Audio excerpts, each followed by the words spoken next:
The brothers Wisp. The brothers Wisp, brothers Wisp. The brothers Wisp. The brothers. You're now listening to Greg. It's the Brothers Wisp. Hey everybody, this is Greg of the Brothers Wisp, number 159, almost to that 160 mark. Here we are in late April. The weather's turning beautiful. I was just in Colorado and the weather was not beautiful. It was icy and disgusting. And people kept telling me, go to Red Rocks, check it out. We went up there and it was like snowing and like 40-mile-an-hour wind, and it was miserable. And so now, from now on, the rest of my life, when people like get me to go to something ridiculous, I'll just say, go to Red Rocks, just go to Red, it'll be great. Yeah. Anyway, I digress. Today we have Collin, and let me see if I remember it right, Zapalak? Yes, sir. Excellent. And then where are you from these days? DFW area. Still. So, Texas. Yeah. Well, we're looking at moving right now, and we're just moving about 40 miles north. So still going to be in that area. And my job's here, so my wife's job's here. So rock and roll, man. All right. We also have a return face, Zach Biles. Can't get rid of him. He's like herpes. Just when you think he's gone, pops right back up. Hey, good morning. It's not every day you get compared to an STD, is it? Yeah, that was a little rough. I can take it. Completely out of love. All right. Well, Zach, I forget already. Where are you from again? Northern Minnesota. Minnesota. That's right. Yeah. You're in the Dane. You're basically Canadian, right? Yeah. I'm like an hour and a half from the border, so excellent. Not too far. Well, we had half of our team up there yesterday, and yeah, I think it was yesterday. They're probably all flying back today, and I do not envy them being up there in the cold, enjoying it. So, by all means, you guys keep it. I will stay down here with my like 80-degree weather. I'm very much enjoying that. Anyway, I digress. Today, again, it's another one of those early ones, so thank you guys for popping in early. I've got a tight schedule today. As always, it seems like I'm always just moving these days. It's ridiculous. It's like I actually have to work for a living now, and I don't know what to do with myself. So let's get in here and see what's what. We don't have any new patrons. That's patreon.com/brotherswisp to get access to the patron-only Slack and all that good stuff. But we do have our sponsors. So brought to you by Sonar, a scalable, intuitive, and comprehensive ISP billing and operational support system. Learn more over at Sonar.Software. We also have Tower Coverage. Tower Coverage is your RF propagation system to empower your network. Real-time data metrics enable your coverage area, reaching your customer base, and more. The industry's best RF propagation mapping system allows website integration for customer sign-up and pre-qualification. Use this data to scientifically plan network expansion and help your WISP succeed. Get a free trial today at towercoverage.com. I had somebody holler at me yesterday, day before, one or the other, and they were saying, hey man, a friend of mine is like starting this golf cart manufacturing company. Anyway, they're opening in 2 weeks, and the AT&T circuit won't be ready till October. What should we do? And I was like, okay, let me look on Google and find a local WISP. And there were several that said that they could theoretically service that area. One of them, however, happened to have tower coverage, which was really awesome integration. And I could quickly see is like, yeah, they've actually got really good coverage right there. So call these guys first, everybody else second. So it's definitely like it worked in that instance. Those guys are probably going to get a new customer, even if it's only temporary. But a business customer is one that's going to pay a lot to get that installed quickly. So those are the kinds you want, right? Mm-hmm. Excellent. Well, enough with the anecdotes. You guys ready to jump in to the action, to the main event? Sure. Why not? Big ring. Somebody put it. So Collin was kind enough to come in here and put in some additional notes, and he put in one that's making me laugh right off the bat. It says, "Little Brother's employment advancement, proof that the group is not static." What could you possibly mean by that, Collin? Well, it seems like a lot of us have been switching jobs here lately, which is a good thing because we've been, I guess, not necessarily moving laterally. We've been going to newer and better things, and which keeps us. The fact that we're still here and still doing this is showing that, hey, we do this because we like to do this, and we get on the podcast, we get on the Slack because we enjoy sharing knowledge and asking questions.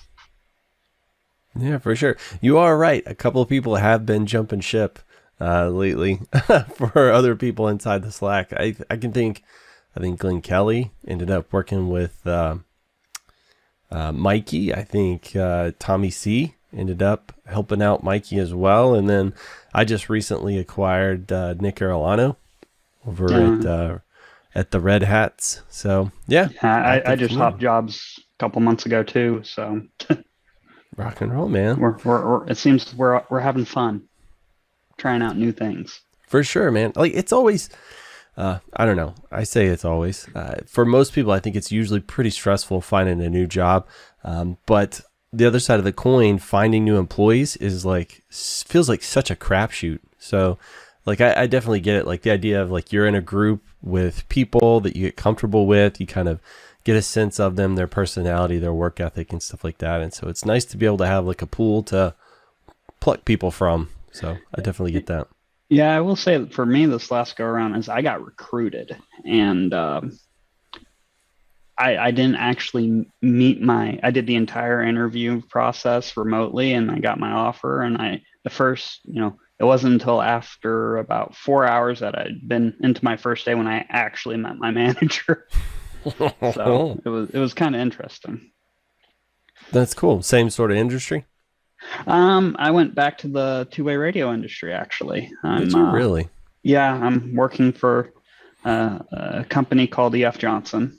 So they've started in Waseca, Minnesota, and they've been they're based out of Irving, Texas now. But about 8 years ago, they got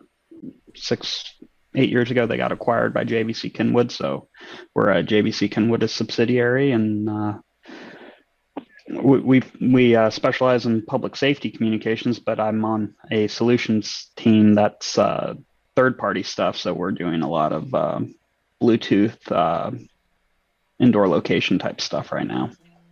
Really? Like what kind of facilities are you doing that stuff for?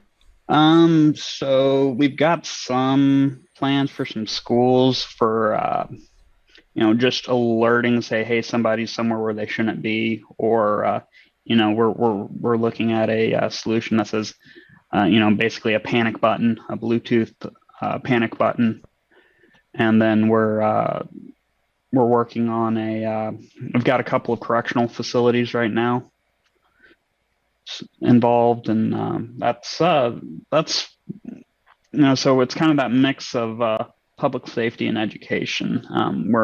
We're trying to get into the industrial and warehouse type applications, but we're still trying to figure out what solutions we can offer that are the best value for customers. Gotcha. So it's not necessarily just like asset tracking. Sounds like you're doing a lot of people tracking then. Yeah, we can do people tracking, asset tracking. We can do tracking equipment. So, one thought was, we'll put it on the forklifts and, put tags on the forklifts, and you know in the warehouse where your forklifts are. And it's depending on, we have currently offer 2 tiers. One uses a LMR backhaul, and the other uses an IP network with Bluetooth readers. And the Bluetooth reader network is pretty much live tracking, and the difference between that is tier 1 requires one of our radios, and tier 2 we can do with almost anyone's Bluetooth beacon tracker thing. So. That's cool. Are you guys doing like proprietary software to do kind of a map overlay so you can see where things are? Or is it just like tell you, hey, it's in this area? Yeah, it's a proprietary software with a map overlay. I think our typical build resolution is between 6 and 2 meters of accuracy. So we can, based on how many, and it's going to depend on how many readers we put out there, but so the readers basically essentially just forward RSSI and the MAC address of the reader. And so then we have a server on-prem that does a compute and tries to locate based on those numbers. And it's pretty decent. It's pretty quick and responsive, and it seems to be working pretty well. We've, the two tier 2 systems we have running right now is one's a correctional facility and the other's in our headquarters. And that it's very interesting watching people walk around the building who we give these tags to. And we have some that actually here's one, looks like a regular ID badge, just a little thicker. And we give them to them and just say, hey, walk around the building, and we want to see how the data updates. And there are some things we're still working on ironing out. Like sometimes it shows you as walking through a wall, especially when you're in hallways. So just kind of going on from there. That's cool. So you guys sorry, Greg. No, go for it. Do you guys integrate with like other third-party like Bluetooth beaconing systems like a Meraki or other, Cisco? Can you take their beaconing data, or do you have to deploy kind of your own hardware? So in theory, as long as we can structure the data in such a way that we can say, oh yeah, we need it, as long as we can restructure the payload to be in the format that our locate engine's looking for, we can theoretically do it anyway. But as far as the beacons themselves or anything that really supports Eddystone or iBeacon, we can work with. Okay, interesting. That's cool. Is there a battery in those little tags? I assume not, right? Yes. These have a little battery in them. These have a little battery in them, and you don't get it because of the background. But 3 to 4 years, depending on what the beacon interval is. And then we have some other long life, we'll call them devices, beacons that are a little bit bigger, but because they take regular like 1350 batteries in them, and they'll have a 10-year battery life at like beaconing every second. But some of our stuff we can set to beacon, every 500 milliseconds. So that's pretty cool. You said tier 2. What does that mean? It's just different deployment tiers, and in our case, it's different deployment strategies.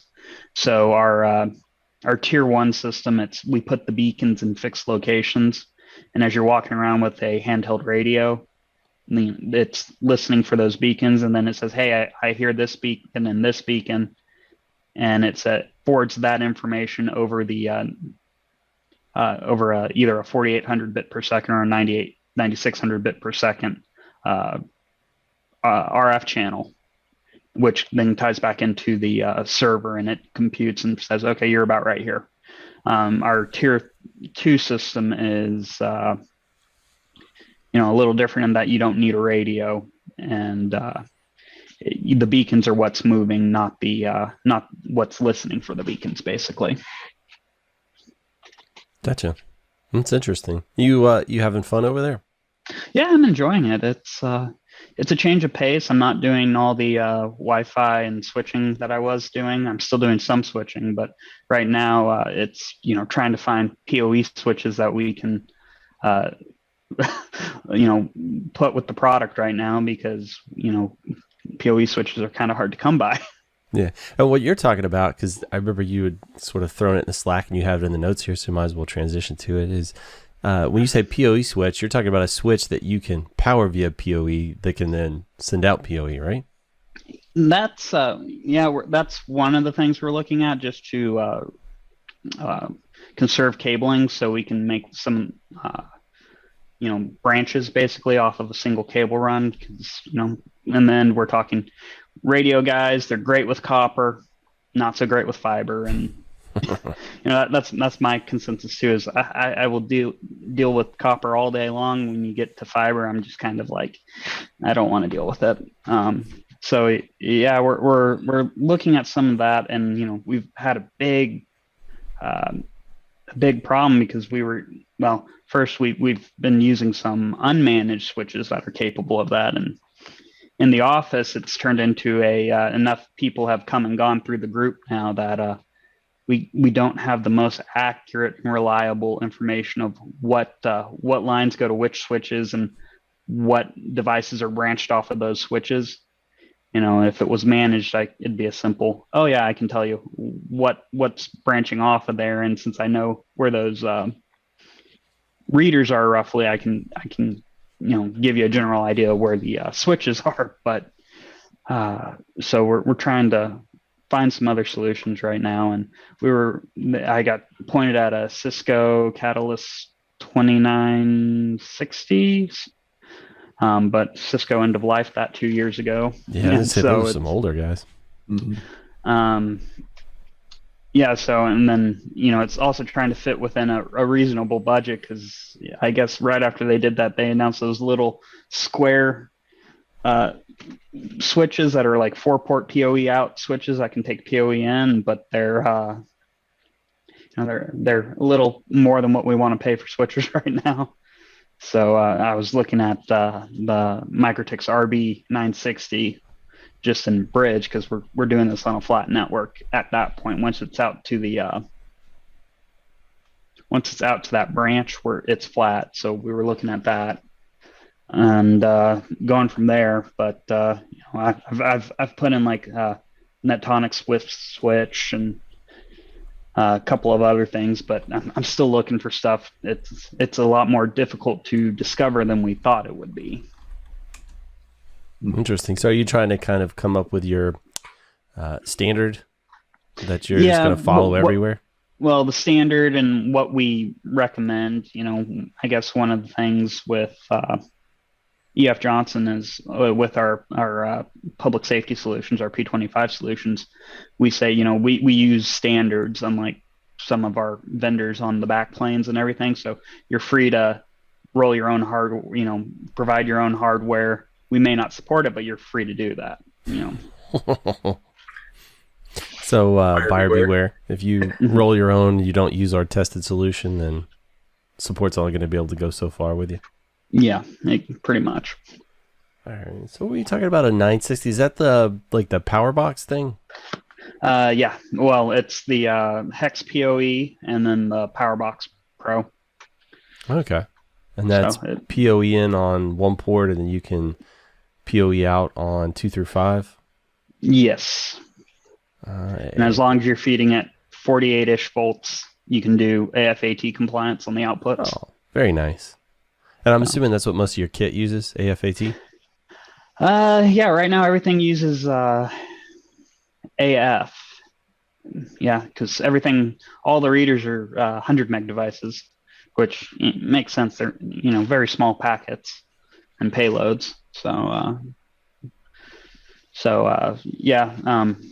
And I think they draw the most we've seen them draw is about 3 watts. So, pretty low power consumptions, but if we can put 4 behind, we can do some one AT port can power all the devices behind it, basically. Very nice. And so that the Hex PoE has like SFP cage as well, so you could do a little bit of funky stuff if you needed to. Yeah, we could do for those really long runs, we could do fiber if we wanted to. Very cool. So it sounds like decent flexibility. And those things are what, like $80? Yeah, something like that. We're looking into right now, making some agreements with Microtik and vendors, when the master distributors for preferred pricing, we'll say. I got you. Very cool. Well, even at $80, that's not too bad. No, they're. And so what led this was, due to chip shortages, the unmanaged solution we were using went from $60 to $120. Yeah. So we're, so something in between that has the benefit of being capable of being managed is a great compromise, basically.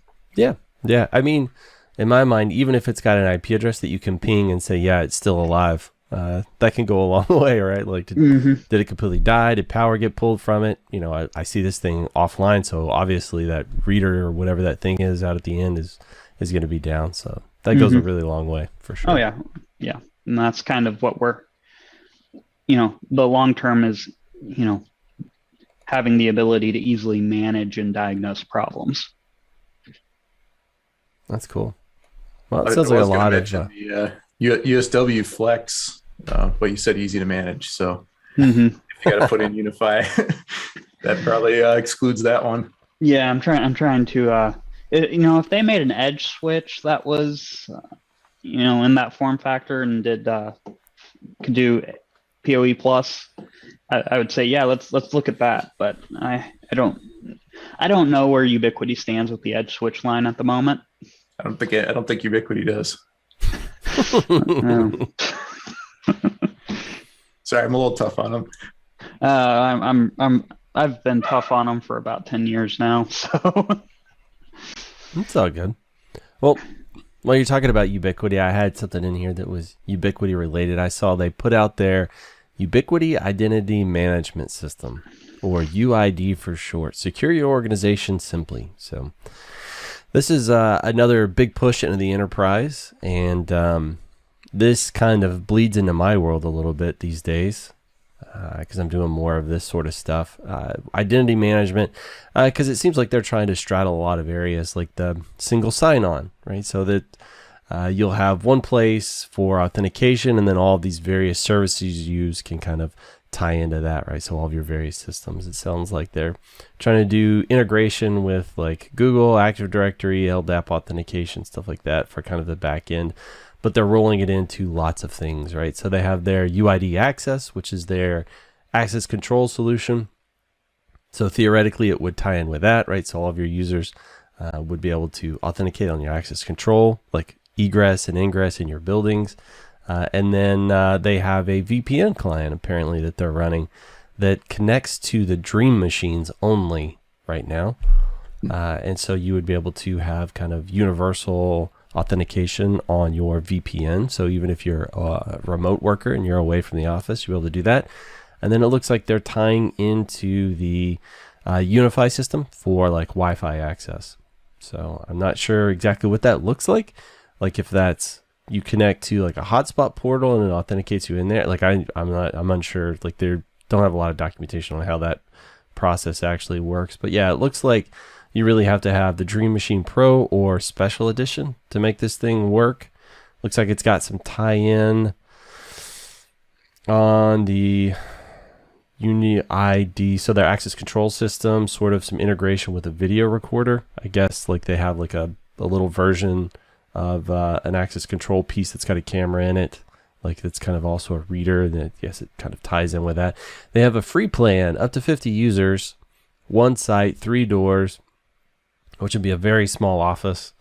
You thinking 50 users, because that's also going to be a single sign-on or VPN authentication for users that are not going to be at the office. So I guess, I mean, that's a thing.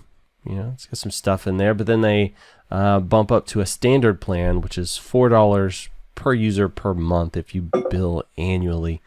And that's up to 1,000 users. So that gets a little bit spicier for single sign-on. I think that stuff, like if you're going with Okta or whatever, which, you know, the very first thing anybody's going to say is, well, why would I trust my security stuff with Ubiquiti when they've already had problems? But there's like one of the major single sign-on authentication people, Okta, just had a breach not too long ago, right? So it's like nobody's perfect. Some people that focus specifically on the security industry probably are going to be a little bit better at this than, say, a Ubiquiti. So I'm not say anything one way or the other. But I bet on like Okta, you probably get it cheaper than $4 per user per month. Like when you start really looking at volumes and stuff like that. But you don't get the single sign-on until you start paying. So that's when you actually get like LDAP integration as well as identity provider via like G Suite or Office 365 stuff. So you really got to pay to play if you want to get some of the real enterprise features. Then they have a pro plan and enterprise plan that don't exist yet, so you never know what will end up happening with that. It's interesting though to see them stretching into that space. And I'm just going to casually put it out there. Is this a solution you guys would feel comfortable using Ubiquiti for? I think my bigger concern over the security piece, because anybody can be breached, right? I mean, it only takes one bad subcontractor doing something that they shouldn't be doing or whatever. It's like you can have all the layers. Sometimes things happen out of your control. I think the bigger piece to me would be, what's the life cycle on this thing? We've seen Ubiquiti kill a lot of products just kind of out of the blue. And if you're going to go all in with a solution like this, and the Dream Machine and all the limitations that those have for like not being able to set multiple IPs on a WAN interface and some of those sorts of like it's not an enterprise product, so you're trying to force this enterprise type of solution on top of a non-enterprise ready product. And then is that going to be around in 5 years, 10 years, or even 3 years? If you go all in, you get this all set up. 3 years later, we're changing directions. I don't think we're going to do this anymore. And now what do you do? Yeah, that was kind of one of my concerns too, just knowing Ubiquiti. And then you also run into the so I don't do anything with access control or commercially with cameras, because Texas has some weird security licensing, and I just don't want to deal with it. I don't want the liability that it implies, and I don't want to deal with it. So there's a lot to that in certain areas. I mean, I think Minnesota, we're pretty lax. I think they call it a one-party state. So I think businesses are required to have a sticker or something, on their front door or somewhere. Actually, I don't think it even technically has to be visible according to the law or the way that the wording is. So you can put it, on the back side of the business, like nobody would ever see it, but you've got a sticker saying that there's security cameras. And so you've got everything from that to, I know some states have no laws whatsoever. You can do whatever you want. And then you got places like Texas where it's, super regulated. And, how does Ubiquiti play into that space, and kind of enabling, Joe Smith to go, buy this stuff off the shelf and start putting things up. And, I guess then you get into the dilemma of, do they have a responsibility in that or not?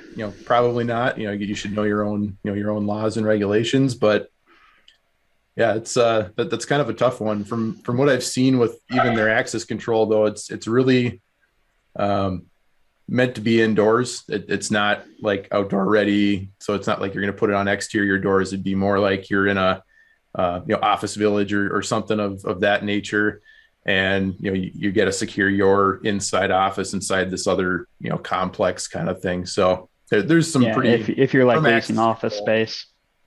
Yeah, from an access control perspective, to me, it's pretty limited still, and not really something that I would ever look at this point. Yeah, for sure. This brings up the question for me, which usually pops into my head when I'm thinking about Ubiquiti. It's software versus hardware. It's like, how much more likely are you to trust their software stuff? Because to me, this is a software play. I mean, I know it ties in with hardware stuff, but how much more trust do you have in software versus hardware? So like for me personally, I think I would be more reticent to do kind of a software play on their part, because I have seen spotty support and then them sunset stuff out of nowhere. Whereas hardware, usually the hardware, even if they sunset it, it's going to keep working for a little while. It gives me an opportunity to transition off or whatever. But like if this is a cloud solution and they decide to kill it, well, I mean, it's gone. There's nothing you could do about that. So that's sort of my thought on it. I was just curious what you guys, what your perception of it is.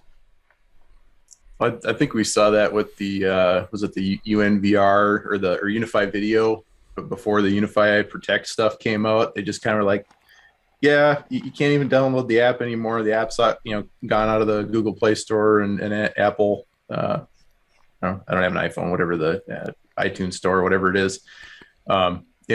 Just gone. Our remote connectivity is shut down, and you can't get it anymore. And like that was a great thing for a lot of people. Hey, I've got this old desktop laying around. I've got some hard drives. I can throw them in there and run an NVR. And now, nope, you have to buy our hardware. And there's you can only have so many drives, and it's a little more expensive, and well, right now you can't even get it due to all the equipment shortages. But yeah, just kind of like it's getting more and more to me, locking people into their hardware. You know, their software doesn't work with any third-party system. So yeah, you can go, you know, okay, I say I trust the software and they're going to keep it going for 10 years. You know, what does the support look like? You know, what's the structure for that? Can I get true, you know, even 8x5 or whatever support? So when I can call with an issue. And then on top of that, you know, I've got to buy all this proprietary hardware that, you know, in order to use these functions. So I think if they were to make it a little more open, that was one of the draws originally for me to Ubiquiti was, hey, it's open. You can run all kinds of stuff. You can install custom firmware. You can do, you know, all these different things. And now they're kind of moving towards the Apple model of, well, you need our stuff and all these, you know, some features work with third-party stuff. Like, you know, you can set up a UniFi wireless network with, you know, a MikroTik, you know, wired network, you know, your switches and routers. But in order to get, you know, deep packet inspection or even to do like their new heat mapping thing, you have to have the UDM Pro or whatever it is. So it's starting to move more towards that proprietary feel, the end-to-end design.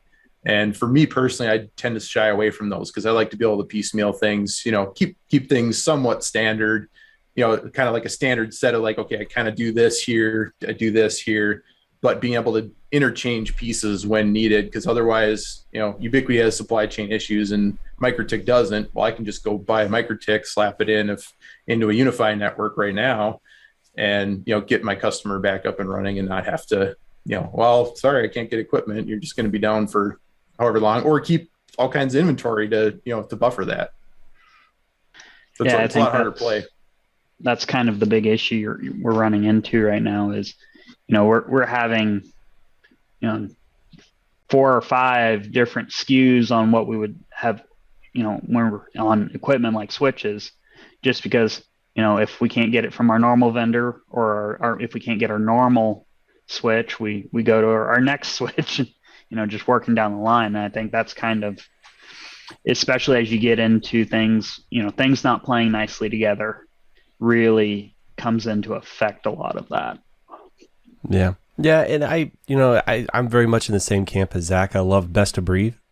Like the thing for me that works the best, I like to use in those various scenarios and situations. And I see where Ubiquiti's going, trying to make, you know, like you said, the Apple, or often at times I like to refer to it as the Fisher Price, where it's just a few pretty buttons and you can click them and then they just work, right? So it's like the idea that you could just plug all this stuff together and it just works. And I assume that appeals to certain organizations or certain levels of IT. And I'm not trying to knock like the UniFi stuff, because that's been a pretty successful line for a really long time, and you know, it works pretty well. But yeah, the idea that, you know, when you want to get these new features, you have to start buying this other piece of hardware. And then if you want this other feature, you get to buy this other, you know, so it's just, that does get taxing after a while.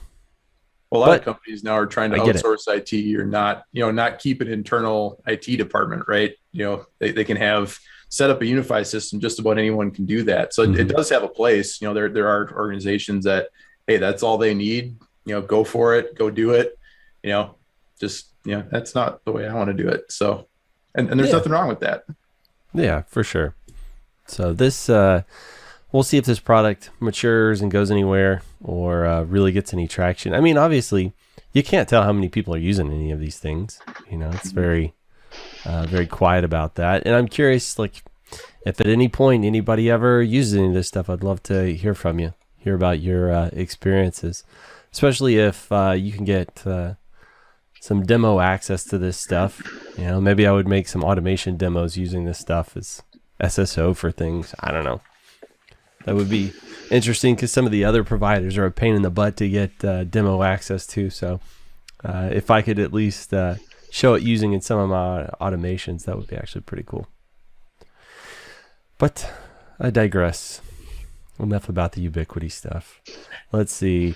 We have one here. Zolan, I kind of portmanteaued your name there. Collin added some stuff about Omada hardware or hardware line.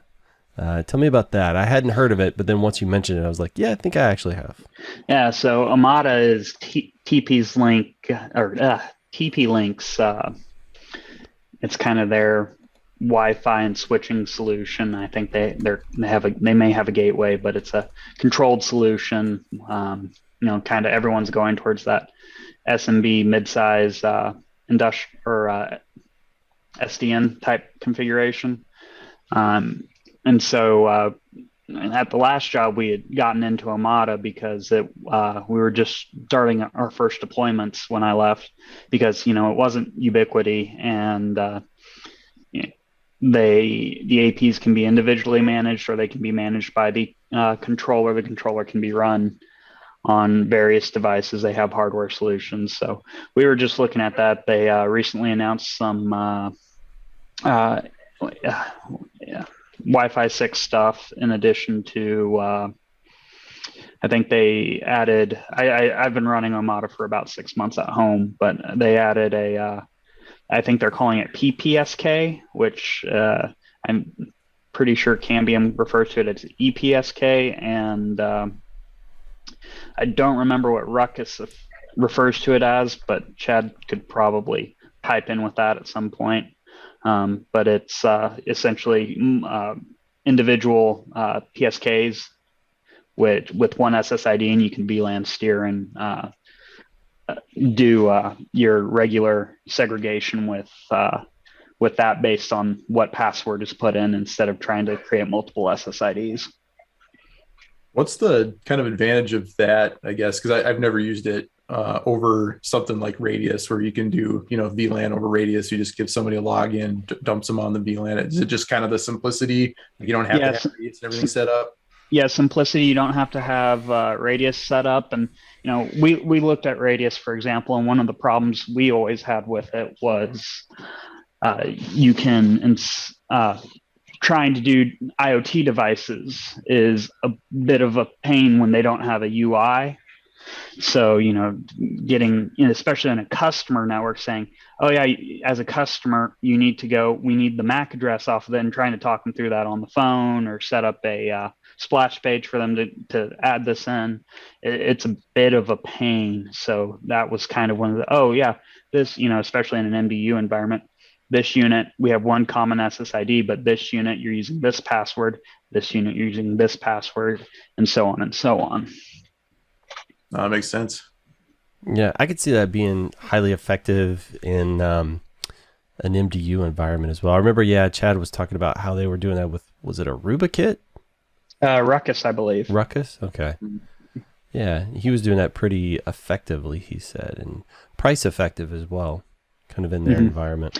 Yeah, and the Omada stuff is actually about the same price as I think they're kind of mid-range Wi-Fi 6 APs, supposed to be about the same cost as the Unify 6 Lite AP. So it's about $100, and TP-Link doesn't appear to have been having some of the supply issues that Ubiquiti is having, and that could also be because the system's just really getting into, I think it's prime time on its development and deployment. So, I would say it's been popping up more and more as I've been searching around Reddit, and hey, have you tried this? It's looking like it's finally ready to go for small business and extended home use. Interesting. Yeah, so it looks like it's got cloud-based administration, or like you said, a hardware controller that you could put inside. It's hardware controller, or you can actually download the software. Control software on premises. Yeah. So I actually I actually did a blog post last week about running that, getting that control software installed on Alma Linux. So because I think I had seen a video about doing it with Ubuntu, and I was like, there are reasons I don't like to use Ubuntu and production networks. So I figured, well, let's see if we can get it on a RHEL downstream and go from there. So I know TP-Link also has, is it Jetstream switches? Is that what they call them? Jetstream? Yes. Well, yeah. So Does it control that stuff as well? Yes. Jetstream are the Omada controlled switches, I believe. Okay. And then they also, let me look. Yeah, you scroll down. They have a SafeStream gateway, so that's their gateway product as well. So I assume it will control kind of soup to nuts the whole thing then, huh? Yeah, that's my assumption. But you can run it independently, and it doesn't care if it's just being used for APs. So that's baller. You make changes like both in the GUI and CLI, because I know like Unify systems, that was a big issue. Like if you made changes in the controller, you had to go edit this JSON file and re-upload it. Otherwise, it would re-provision and wipe out all your changes. I haven't tried to mess with anything on the CLI version. It ships as essentially a executable Bash script when you install it on Linux. So I haven't actually looked to see where the configuration files are stored. I do know that the backup files remind me of like a switch's backup files, except it's not plain text. It's I tried opening it in a text editor, and it's a bunch of gobbledygook there. So, but yeah, you can. So all that information is somewhere. It's just not in plain text, and I don't know if they have any command line commands that you can use to set parameters. I've only messed with the GUI, and it's a pretty straightforward GUI. They have different templates available for configuration, like home, business, hotel. I think they had one for convention center and some other things. So it might be a little interesting. I'm taking a look at their documentation. The controller has a well-documented API. Okay, that's. Yeah, so you kind of don't need CLI anymore, where you can just pop the API from your automation or your whatever systems. Well, Greg, it sounds like some guy I know who deals with Ansible a lot and works for the company that manufactures Ansible has a side project. This would be pretty cool. And I can ship you a little Minix with the controller software on it. I know. So, I have a pretty good relationship with Steve Disher over at ISP Supplies as well, right? Like I actually, my first job, no, it wasn't my first job. My second job here in town in College Station, he's actually the guy that hired me, was my boss for a little while. So he is also a TP-Link like master distributor. So I wonder if he could hook me up with some demo kit so that I could do some API testing. That would be pretty cool. Yeah, who isn't friends with Steve, it seems. I mean, I have to haggle him every time I see him because, College Station, Texas A&M, me being a Texas Tech alum. That's pretty cool. So you the kit you're running inside, pretty reliable? You like it pretty well? Yeah, I've so it replaced the Wi-Fi function on the RBA 4011 for me. And I'm just running, I think it's the EAP 225. I've got two APs, but one's covering the entire house, and it's in the far end of the house, and it's covering the entire house. And it's been pretty good. I think I popped out one of the other EAPs I have just to test it. I don't have, well, my other problem is all my networking equipment is on one side of the house. My desktop here on the far side of the house actually is using power line, so I don't get the throughput. With us moving, it's just been, we've been talking about moving for 6 months. I'm like, I'm not wiring. I'm not going in the attic. And of course, every time it's like, oh, I really need to go in the attic. It's already triple digits in Texas, and it's like, yeah, no, I can wait till winter. Yeah, not worth it. Batch management devices still work even when not connected to the cloud. So I guess this is their Unify killer. That's what they're going for here. Yeah, I know they were pushing pretty hard for the what's the word I'm thinking? For the MDU environments. And I don't know if I don't remember if Unify is allowing for this, but you can actually go in and assign individual unique SSIDs to individual APs through the controller. So you can still have everything centrally managed, but you can assign the individual unique APs, which, I think we had that MDU group chat about a year ago now almost, and that was kind of the consensus. You're either using something really smart with common SSID and some form of VLAN steering inside of that, either using AAA or the dynamic PSK thing, or you're using unique SSIDs. Yeah, and that's the camp I land in on for my MDUs, just unique SSIDs per with their own little password so that they are little islands unto themselves. And I just use automation for mass configuration. But yeah, see, and the big problem I had with that was, at the last job we operated specifically on the Gulf Coast. So we had a lot of instances where over time the humidity will corrode your contacts on your cabling. And so you just have APs randomly go rogue, or they become isolated APs. They've got power, but because the power pins are still working, but they don't have data, or they're no longer negotiating. And so it led to a bunch of problems. Like, it would be a lot easier if we just had a system that said, hey, I can't reach my controller anymore. I need to turn off my radios. And then since everything's using common SSID, let's just migrate everyone to a different AP until we can get the problem resolved. And, we know we have a problem, but the customer doesn't necessarily know we have a problem. Right. Yeah, that was one of the things I was concerned about. Like in my MDU, it's one big building, everything in there. And I was thinking, it would be nice to have kind of failover if a client had problems. But honestly, I've lost, I think, one radio the entire I was going to say, your 3 MDU's years out in San Marcos, isn't it? Yeah. So it's climate control. I grew up 15 miles from there, and stuff doesn't rust like it does down on the Gulf Coast. yeah. I mean, it's just sitting in a kid's apartment, in the air conditioning year round. So it's pretty light load on these things. So they should. The switches in the closets are more likely to break than the access point sitting in there. So yeah. Now the big question is when you do get the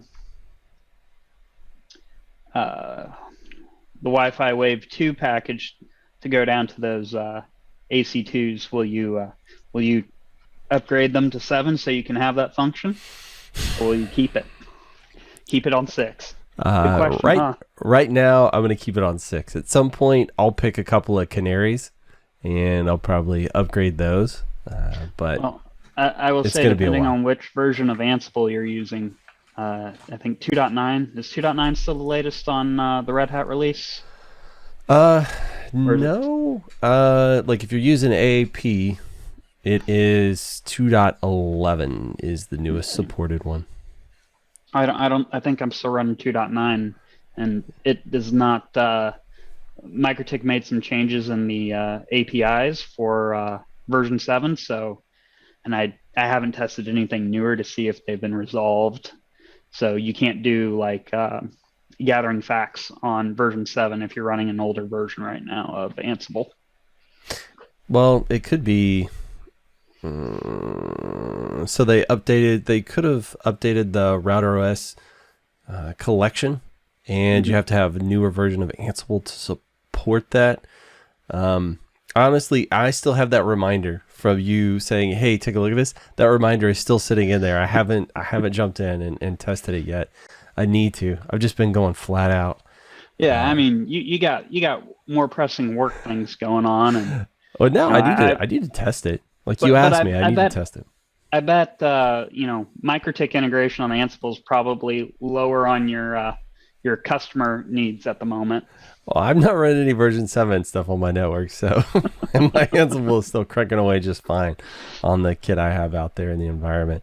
And what Collin's referring to is like gather facts. It's where you can, like, with your automation, connect to a device and pull a bunch of just standard information.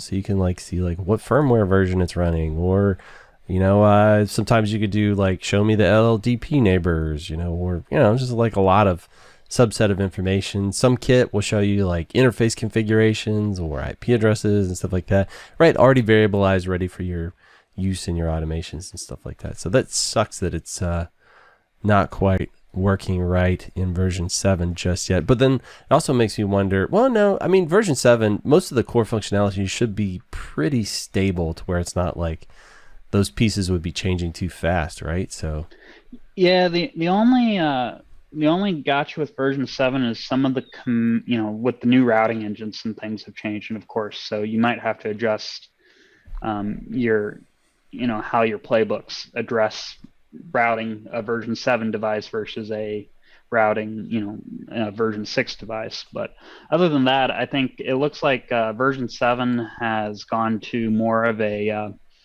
Linux type directory format where you use where natively it wants you to use slashes, but it's still to go from menu, submenu, and down. But it still supports the space that MikroTik had previously used in version 6. So that shouldn't be an issue just yet. In fact, I've ran Ansible the command straight into version 7 routers. It's just that gather facts for doing things idempotently for me is been I was using that to say, oh yeah, we need to upgrade this version on there's a new version that we need to download and upgrade on 7,000 devices. Of course, those were all version 6 devices. So that wasn't a real problem. It was this could be a headache if I upgrade them problem. Yeah, for sure. And like to gather facts, there's usually ways around that, but you have to start doing parsing, right? You have to like do like I guess in the MikroTik world, you have to like throw a print command at it and then parse that so that you could kind of variabilize it or whatever. So it just kind of is a pain in the butt when it doesn't like return JSON. That's the dream, right? You throw something at it, it returns like JSON or YAML formatted information. That way it's already like variabilized for you and you can just use it. Otherwise you have to kind of like parse it in some form or fashion or do some matching in there. Sometimes you could just cheat and then like search the string, just like look at this as if it's all string, see if this thing is in there or not. Yeah, this kind of brings us into that final point I put in, which what are we automating these days?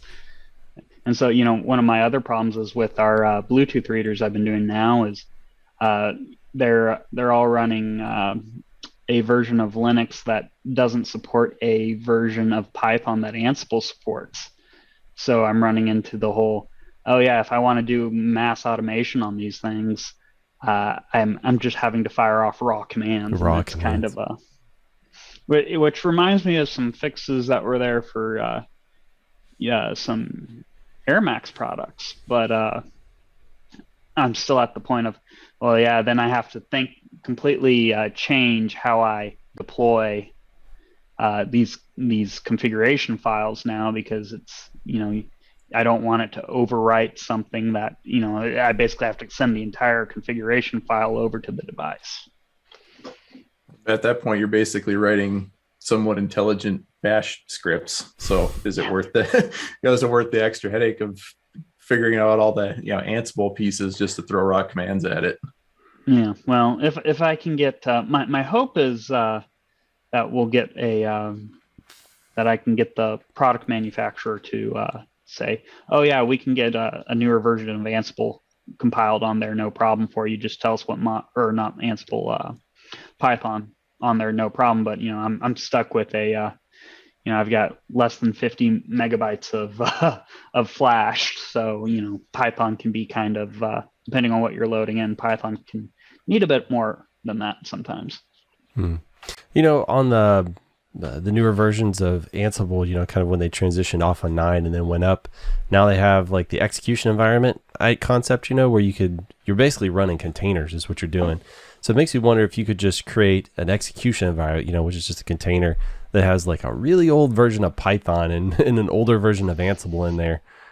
Maybe you could fake the funk that way and get it to be able to still connect. I mean, obviously you won't have the newest modules or maybe the newest features or bells and whistles, but if you're just doing, basic like config file, Yeah, if you're doing like config file manipulation on that thing, where you're just like taking a template file and you're saying, hey, make sure that this configuration, variable replace on this one, and then stick it over there, then you'd probably be pretty good using an older version of Ansible. Yeah, essentially using the built-in modules like line and file and file and yeah, because that stuff's been boilerplate forever. So yeah, I've been getting pretty heavy into those with one of our software developer gave me a bash script to install our one of our it's just a massive bash script that installs MySQL and not MySQL, MS SQL, and all of the dependencies and everything. I rewrote that to Ansible, and they had it set to support only Ubuntu, and I rewrote it to support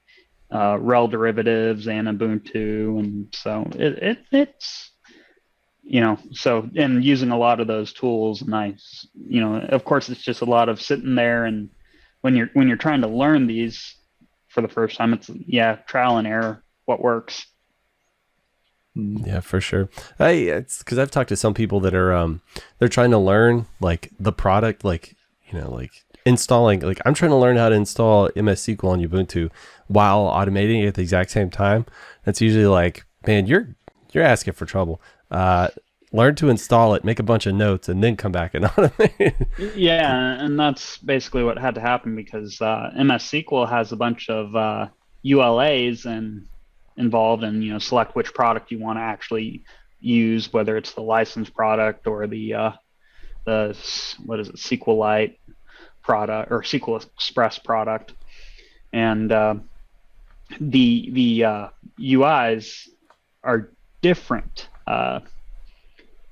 because in Ubuntu it pops up the that command line management GUI that Ubuntu likes to use and Debian likes to use, I suppose. And then in the rel version is just straight. It's just a straight command prompt, and you can key it as a prompt in Ansible, but it's a little bit more of a you basically have to force the package to install without running that UI that in Ubuntu, so you get the command prompts, so you can not having to deal with trying to figure out the GUI is, this is a GUI option, we can't parse it like we can a command line prompt. There's always where there's a will, there's a way. You can always figure it out, but it's not always straightforward, right? Yeah, I got it figured out. Took me the better part of a week, but I got it figured out. I reference like there'll be something that pops up as like, I know I automated that. Something very similar to that. Let me go and it was this one. Okay, let me copy and paste that and just make some changes. I'm doing that all the time because I'm putting all of my stuff up on GitHub in private directories, but in a private GitHub, and I'm just I go back constantly. That I just keep everything Ansible related just stays open in my Atom project window, and so I just go, I think I did that here. Let's look at that real quick and go from there. That all the time. For sure. My problem is like remembering what playbook I used that code in. So it's like, okay, looking through 20, 30 different, playbooks. Like I know I used this somewhere, but I don't remember where I used it. Yeah, me too. Especially like when I do some like regex thing or I do some like specific sort of matching thing. It's like I can never remember how to do that stuff. I always have to look it back up. So it's nice when I've already done it once. Speaking of like automations, I'm going to a hackathon this week, which is why I'm like having to do all this stuff early. And it's fun to see all of their, like the idea of a hackathon is we do like the first day or possibly two, depending on how long these things are. It's all education, right? Like getting them up to speed on like the new stuff and just kind of getting everybody at a base level. And then we pick all these use cases that they want to work on. And so usually we'll have like a lot of people, we'll break them up into teams and we'll say, okay, you're going to do this use case, you're going to do that one, and that one. And then we actually like create stuff that they can use in production. So it's pretty fun, but it's all surrounding automation. So it's fun when we get like some of the use cases ahead of time, and I'm like trying to divine what they like. They'll give a little blurb, and it's like I'm trying to figure out what do you what are you saying here?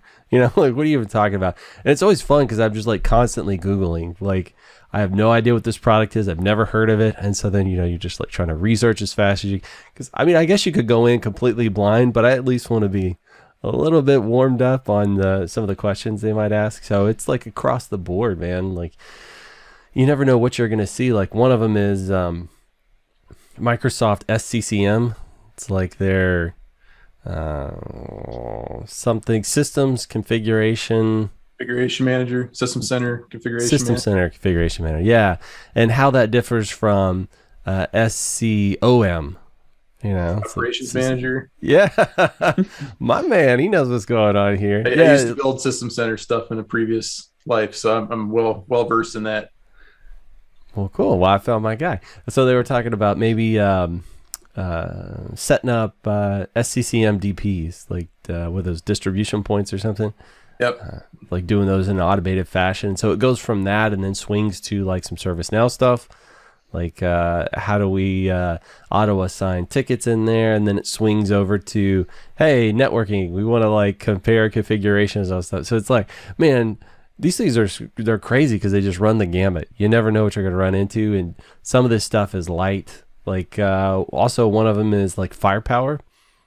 They're like, we don't have the API on our firepower, so how do we connect in and back those things up? It's like, I don't know. I don't have one available to test with, so I guess we'll do it live when we get there, figure that stuff. But I love kind of the challenge of it, the idea of it, the variety, because you just never know what's going to come at you, and you get to try and work through all that stuff. But it gives them opportunity, to start working their groups, and then I'll kind of bounce around and sort of help where I can, and then do a little research, and then help, and it's just like you're like constantly moving. But you get there and you hit the ground running and you go all day long, and then you rinse and repeat the next day. It's like nonstop madness the whole time. So it's fun. It's exhausting, but it's fun to do these sort of things. But I really like the variety of stuff. Like, so you guys are talking about, I'm automating this or that over there. Like, that stuff truly is like fascinating to me because I love the thought experiment of it. Like, can we hack this thing together? And the answer was always yes. The answer is always yes. You can make it happen. It's just how much work's going to be involved. And what's so funny is too, when you're working in a collaborative group, somebody will have a much clever way of doing something than I would have been able to come up with. So I like that too. It's always fun. Yeah, I'm very much a fan of the you get stuck, and sometimes you just need a second opinion or somebody else's eyes to give you an idea. Happened to a friend of mine a couple months ago. He was playing with an old Jeep, and he's like, I can't get it to fire. I was like, well, okay, let's put some gas in the carburetor and just make sure you have spark. It starts, until it runs out of gas. And I said, okay, so that means we're not getting fuel. So what it basically had to come down to was the fuel line between the gas tank and fuel pump was completely vapor locked. So I said, well, we just need to prime the fuel line and use gravity to do that and just let it flow. And once we got that done, fired right up and ran. So, sometimes it just takes that second set of eyes. Yeah. Yeah. Or somebody to say, hey, have you tried that? And I will say, no, of course not, because that's obvious and easy. Why would I have tried that? Yeah. Speaking of learning new things, I don't know if either of you guys have played with Napalm before. It's like a framework that you can use to deploy configurations to devices, pretty much like your enterprise stuff, your Cisco, your Juniper. So it doesn't quite play well in with, or doesn't support MikroTik really at this point, but something I had to learn just recently. And to me, it looks like a really good way for people to kind of get into. You can actually use Napalm directly in Python, write a Python script, use Napalm. And what it does, you build your configurations out. It drops that text file actually on the device. So, if it's a Cisco and your boot flash or whatever as a candidate configuration, and then you can choose to actually apply that, or if you want to run checks before you do it, or, those sorts of things. They also have a testing framework on top of that. So after you apply the configuration, you can run these test scenarios, I guess. Test for, hey, is BGP up? Do I have peers? Do I have routes? Do I have, specific IP addresses on my interfaces? So you can either do that, straight in Python, or you can actually deploy that same thing through Ansible, which I found to be a little bit easier. But then it's just a Jinja template of, what you want your configuration to look like. And a lot of engineers, I think that's going to be a little more of a easy transition for, hey, you can actually look at what the config looks like versus this YAML, block of YAML with all these different parameters that may or may not line up to, the actual like configuration parameters that you type on the CLI. You're literally building a text file of what your configuration is going to look like, and then replacing, your variables with the variable names. So pretty neat little tool that I wasn't aware of before. I had seen it as it's kind of baked in with Netbox. So if you're managing like Cisco or Juniper devices with Netbox, you can actually plug in some credentials and it'll go and pull the configuration files off of the devices into Netbox, and then you can view them right in your Netbox GUI. So that was the only thing I had seen it used for in the past. But then when I actually started looking at it, it's like, hey, no, you can actually just deploy configs and make configuration changes. And it's a lot more like if you write an Ansible playbook to deploy your configuration with Napalm, it's like 2 tasks. Basically, like a template task is just Napalm. You give it the Jinja file that you're going to use, and then obviously you have your variable structure. So it's a little easier transition than jumping like deep into the whole all the different Ansible modules and all that kind of stuff. So kind of a neat little tool I came across, and may or may not fit into kind of that WISP area, because not everybody's using Cisco and Juniper and Arista and whatnot, but a little more on the enterprise side. Yeah, that's cool. And before I started working with Ansible, that was one of the, people would say, either you kind of do Napalm or you go the Ansible route. It sounds like they've gotten a lot more mature with the product, like continuing on. Ansible does everything, like it'll touch anything, whereas Napalm's really like networking focused, right? Mm-hmm. And just your it's a networking podcast, so. Right. Yeah. It's just, if you're like kind of more of that enterprise side of things, or even if you are a WISP and you run, Cisco or, Juniper gear, to me, it's a little bit of a, like more of a baby step to get into Ansible, where you can build those files. You don't have to learn all as much of the Ansible like syntax and YAML and everything. You can have like your couple of tasks that deploy your templates, and then you're just building templates and it drops them on the device, applies it, and that kind of thing. So it's a little bit of a different way of looking at it. And especially if you're running like true infrastructure as code, it'll just like dump the entire config and, reload the entire config is kind of the idea there. So you're not necessarily like merging things together, because you can run into some oddities if you're like spacing in your Jinja template isn't right. It's it doesn't like you've got 2 spaces instead of 1 space, so then it thinks it's different, so then it reapplies that config. So it's the item potency can be a little bit finicky to work with. But if you're say you have all your configuration stored in a GitHub repository, you just Git repository, and you're changing just a couple lines of code, the idea is you drop that whole new config on there, reload the entire config, and you don't have merging going on or anything. It's just, this is what I want my configuration to be, end of story, and it then handles that for you. So when it puts that config on there, like it does it in the startup config, is that where it's putting it? It loads it in as the file's just called like candidate config.txt. And then there's a separate command to actually like apply the config, and then it's spinning it into the running config and then writing to the startup config. Or there's some, you can play with what order it does those things in, or like which pieces you want it to do. So you could just write it to the startup config, and then on the next reload it would apply, or actually just dump it right into the running config. Interesting. Yeah, because I was curious about that, because that could be kind of a sticky point with item potency. They would have to have like no commands in there as well, right? If you were just going to apply it to the running, so it'd have to like remove anything that you didn't want there necessarily. But if you did it in the startup, then you just reboot it, and then it comes up with whatever happened to be in there. That would be easy, but you're Right. going to incur some downtime associated with that. Speaking of idempotency, I like where Ansible has been going with a lot of their networking modules. So if you take a look at some of the newer stuff, it's got, what do we call them? Modules that are like resource specific, I think. So it'll be like for like VLANs or ACLs, like very specific as opposed to like config. So config would be like put a CLI command in here, whereas like VLANs is specific to like manipulating VLANs, or ACL specific to that. And those specific ones have gotten really good at their idempotency because they have introduced pretty much on all of them a parsed option.